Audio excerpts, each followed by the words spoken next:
YouTube, what's up? I'm back with another 5 tips for the sicklers. You know, gather around, gather around. This will be a quick one. I'm doing some research, so if I'm looking down, I have my notes here. But let's get straight into it. These are 5 ways to decrease sickle cell attacks. Decrease. Feel me? Tip number 1 is you want to have a diet filled with fruits and vegetables. Like, you want a diet that's literally only fruits and vegetables. What? Only fruits and vegetables. Okay? And this is definitely not going to be easy. I know with me, I used to be vegan a long time ago where I was only eating pretty much like chickpeas and lentils, and I wasn't really good at cooking until recently. I'm a chef in the kitchen right now, but yeah, my diet consists of only vegetables and fruits, and I felt amazing. But I slacked over the past years, and I'm eating certain meats. But I'm telling you right now, I never eat pork. I haven't eaten pork in years. No bacon, no pork, no gelatin, no candy with gelatin, like none of that. I haven't eaten, I think that's about it. No pork and I haven't eaten steak in probably like a year. But the only meat I actually eat is chicken and like the good parts of a cow, of the beef. But like I was saying before, this is really hard, but I recommend, if you can't do this right away, to at least limit your intake of meat. And this is important because when you eat, they don't tell you this, but if you go on the World Health Organization, they classify red meat and all processed meats as a carcinogen. And once more, eating meat and certain unhealthy products, mostly enriched wheat flour, bread, white bread, candy, sugar, all those things, they cause inflammation in your body. And if you have sickle cell, you don't want inflammation, because that's just gonna give you more risk of crisis. So pretty much the game is avoid anything that will inflame your body. You don't want any of that. You just want to be eating super healthy fruits, vegetables, and stay away from anything unhealthy. No more chips, no more, fries, none of that stuff. Or at least like lower your intake to like very, very minimal. I'm saying like maybe once, twice, 3 times, a couple times a month, but I would say at the beginning, to begin, like cut it down to at least maybe 2 times a month.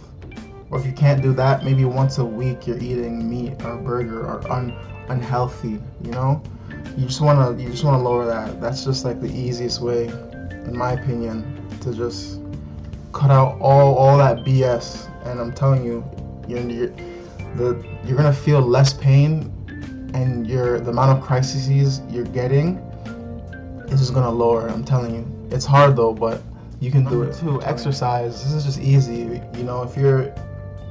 If you're not exercising and you're not building up your body, like we're warriors, and we gotta build our bodies to be able to fight off and manage this disease. You want to have a strong body. When you exercise, you're building up your bones and your muscles, and you're increasing your circulation of your blood through your body. If you're not a gym person, at least work out at your house. Do push-ups, sit-ups, stretching, yoga. Go for a nice walk. Go for a nice jog if you can. You want to be working and building your bodies. You just don't want to be stagnant, and it's just not good, man. You want to be healthy. This is just another part of being healthy. And with exercise, you're gonna be intaking more water, and you're just building your body up for success. You don't want to be just sitting there. That's you want to exercise. Just there's so many benefits to exercise, and if you have sickle cell, you definitely we need the most help we can get to fight back this disease. So 3, exercise. Coconut water. Coconut water is just packed with phytonutrients, and it's wait, hold up, I have some notes here.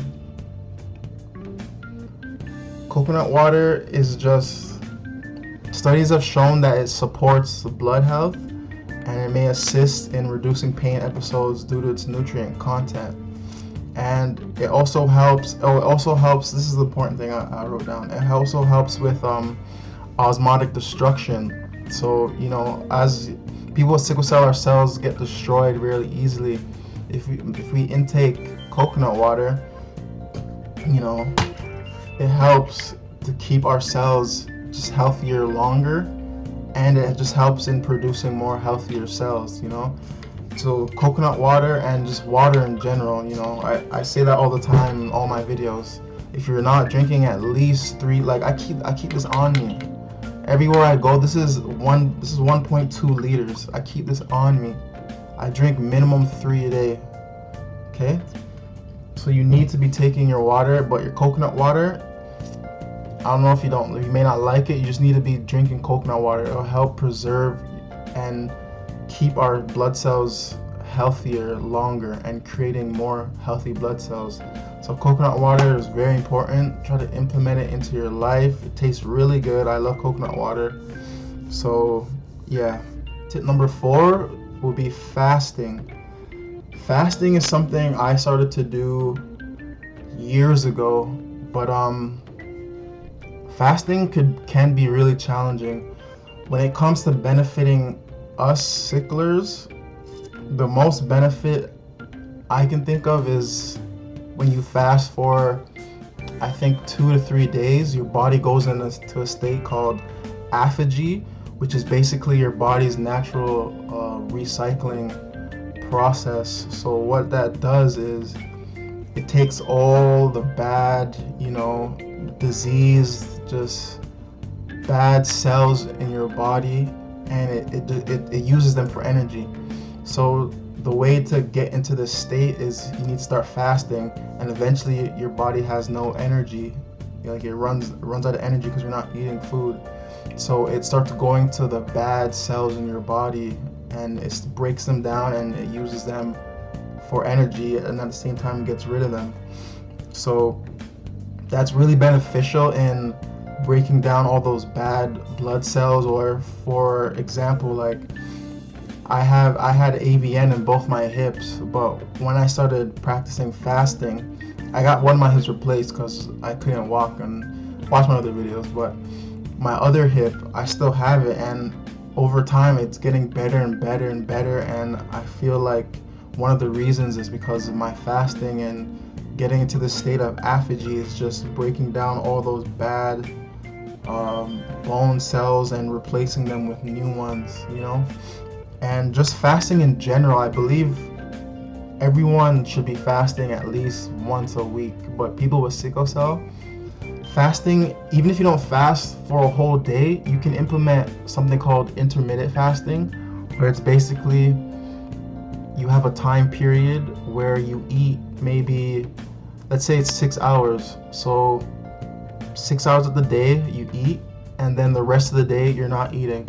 So that 6 hours, that's when you get in all your meals, your food, all your healthy meals, and then then your body has the rest of the day to break down all those meals, relax, recover, and just get ready for the next day. And it's just all optimized. Like when you're eating over and over, like multiple times during the day, you're eating whenever you want. Your body, it takes a lot of energy to break down food, and when you're always eating, consuming stuff, your body has no time to recover. So it's always working, and it never has time to fully just recover, rest, chill out. That's what fasting comes in. That's what the intermittent fasting comes in. You know, if you're a real G, you know, start off at 4 hours, but I recommend 8 hours is good. That's easy, you know, that's normal, you know. At the beginning I used to start my feeding time at 12, and then by 7 p.m. I'm done. No more eating, just drinking water, drinking my coconut water, and then, you know, go to bed at 9, wake up in the morning time, go to the gym fasted, chill out, pray, meditate, whatever, go to work. And then when noon comes around, that's when you break your fast. That's when you eat your breakfast, you know, break fast, breakfast. So intermittent fasting and getting to a state of apogee is really something you should definitely try out. You'll feel amazing after it, even though it's really hard. I'm not gonna lie, fasting is really hard. I'm trying to get to 7 days, and I want to shoot a YouTube video, but every time I start doing my 7-day fast recently, I've only been able to get up to like 4 or 5 days, 3 days, and then I quit. So I'm definitely gonna work on that. Definitely trying to do that before the end of the year. Like, I'm trying to start my 7-day fast and end it by January 1st. So look forward to that. Stress management.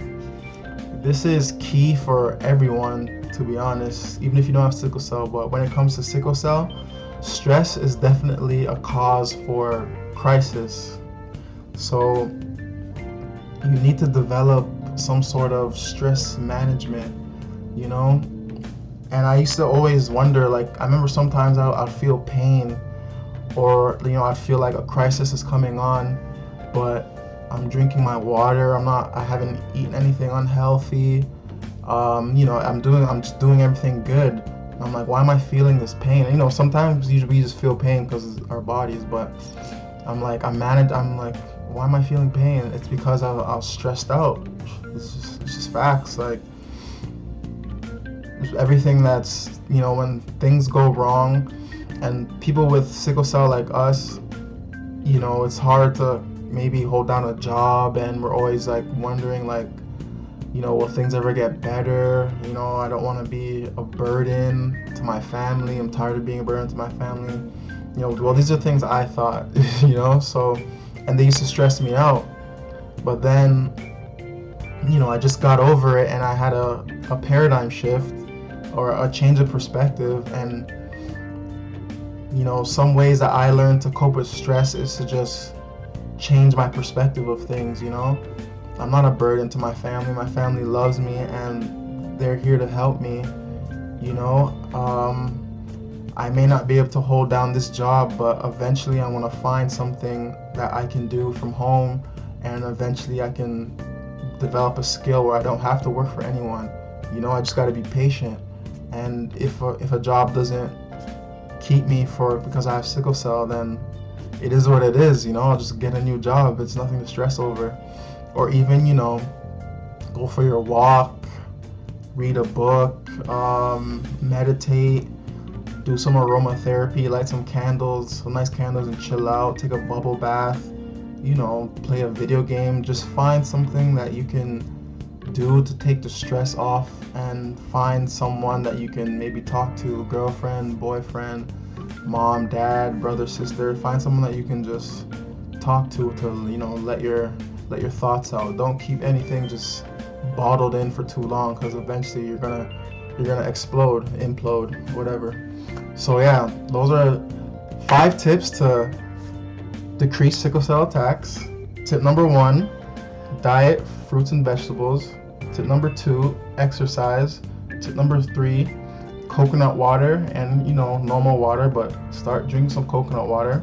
4, fasting, intermittent fasting, and getting into a state of apogee, which takes about 2 to 3 days of fasting. And stress management. Find a way to just cope and just relax. You know, our lives are already hard enough. You know, why are you gonna make it harder by being negative? Like, I know it's hard. You know, we're all human. We get frustrated, but just take it easy, man. Pray, ask God for forgiveness, seek out happiness, and just always be growing and bettering our lives. You know. Well, thanks for tuning in. Hope you guys stay blessed. and you're taking care of yourselves. And yeah, man, remember to live more life. Okay. I don't know what that was, but peace.